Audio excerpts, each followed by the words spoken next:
네, 한국보건사회연구원이 진행한 인공임신중절 실태조사 결과 발표에 따르면 여성의 10명 중 8명이 낙태죄 처벌 관련에 대한 법 개정이 필요하다라고 생각하는 것으로 나타났습니다.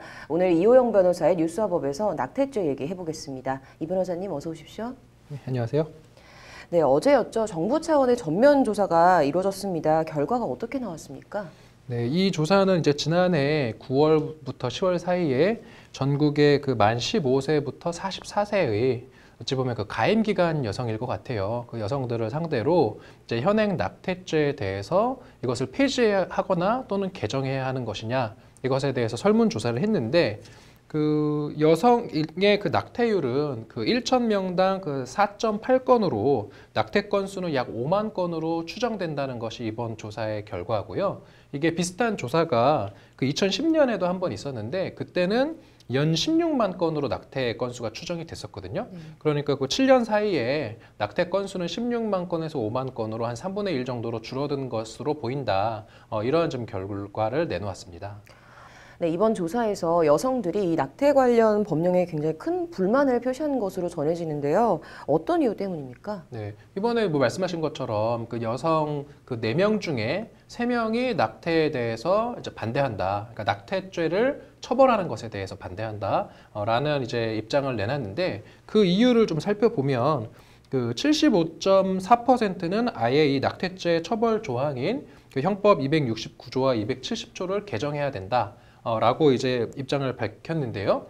이게 형법 269조 같은 경우는 이제 부녀가 그 태아를 낙태한 경우에 처벌한다라는 규정이고요. 이때 이제 부녀가 낙태한 때에는 1년 이하의 징역 또는 200만 원 이하의 벌금에 이제 처한다는 규정인데 이제 이것을 폐지해야 된다라는 거고 그다음에 또 마찬가지로 폐지해야 된다라는 지금 입장을 밝힌 게 270조. 270조 같은 경우는 그 의사의 그 촉탁에 의한 낙태죄입니다. 그래서 의사, 한의사, 뭐 조산사 등의 어떤 이러한 어떤 전문 자격사가 부녀의 촉탁을 받아서 낙태하게 한 때에는 2년 이하의 징역에 처한다라고 돼 있고요. 마찬가지로 이 경우에는 7년 이하의 자격정지를 병과할 수 있습니다. 그러니까 조금 살펴볼 것은 부녀를 1년 이하의 징역 또는 벌금으로 처벌하는 것에 비해서 이런 의사 등에 대해서는 벌금형 규정이 없어서 만약에 어떤 유죄가 선고된다면 벌금 없이 바로 징역으로 갈 수 있는, 물론 집행유예는 받을 수 있지만 사실 그 몇 년 전만 해도 그 의사에 대해서 실형 선고가 나온 경우가 간혹 있거든요. 그래서 이제 산부인과 의사협회에서 강력하게 반발을 하기도 했었습니다. 네. 네, 이번 조사 결과가 이제 곧 있을 이 헌재 결정에 좀 상당한 영향을 미칠 것으로 보이는데요. 이 헌재가 언제쯤 매듭을 지을 것으로 보십니까? 네, 그 이번 4월에 그 조용호 서기석 재판관의 임기가 만료된다고 하거든요. 따라서 좀 이 4월 안으로 좀 낙태죄에 대한 헌재의 결정이 있지 않을까 그렇게 예상을 할 수 있습니다. 네, 그렇다면은 이번에 쟁점은 어떻게 봐야 될까요?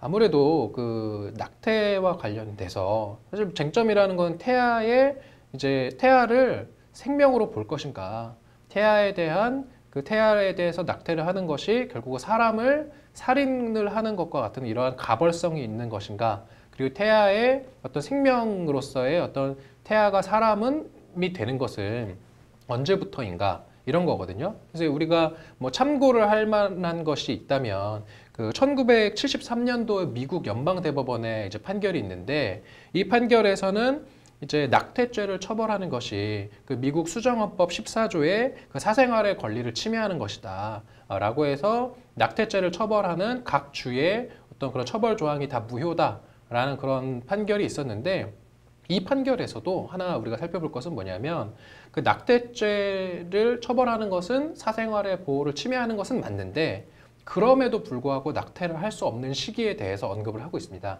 그게 뭐냐면은 임신 마지막 주 3개월. 요 마지막 주 3개월 같은 경우는 태아가 자궁 밖으로 나와도 이제 그 자기 스스로 살아갈 수 있다는 거거든요. 그래서 이 경우에 대해서는 낙태를 허용할 수 없다라는 어떤 기준을 내놓았기 때문에 이런 것도 좀 살펴서 이번에 헌법재판소에서 좀 현명한 결정을 내리지 않을까 이렇게 생각을 합니다. 네, 2012년도에 이제 이미 낙태죄에 대한 헌법재판소의 결정이 먼저 있었는데요. 그때랑 지금 어떤 차이가 있을까요? 그때는 이게 4대 4로 합헌 결정이 나섰습니다. 네. 이제 위헌 결정이 나려면 위헌 정족수는 그 6명이거든요. 네. 6명 이상의 그 위헌 의견이 있어야지 어떤 그 법률에 대해서 위헌 결정을 할 수 있는 건데 이때 2012년도 같은 경우는 합헌 의견과 위헌 의견이 4대 4로 동수였거든요.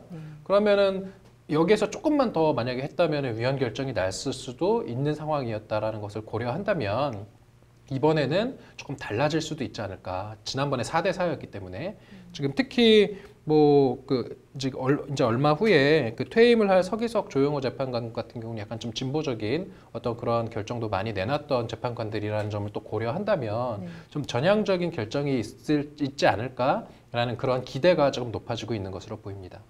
그렇다면 변호사님께서는 이제 헌재 결정 어떻게 좀 전망하십니까? 저는 뭐 헌법재판소의 결정은 정말 잘 모르겠고요. 저는 이거 입법적으로 낙태죄는 폐지해야 된다. 저는 이렇게 생각을 합니다. 네, 조만간 이제 이 여부에 대한 답이 좀 나올 거는 같은데요. 어떤 결과가 나올지 저도 궁금하네요. 오늘 잘 들었습니다.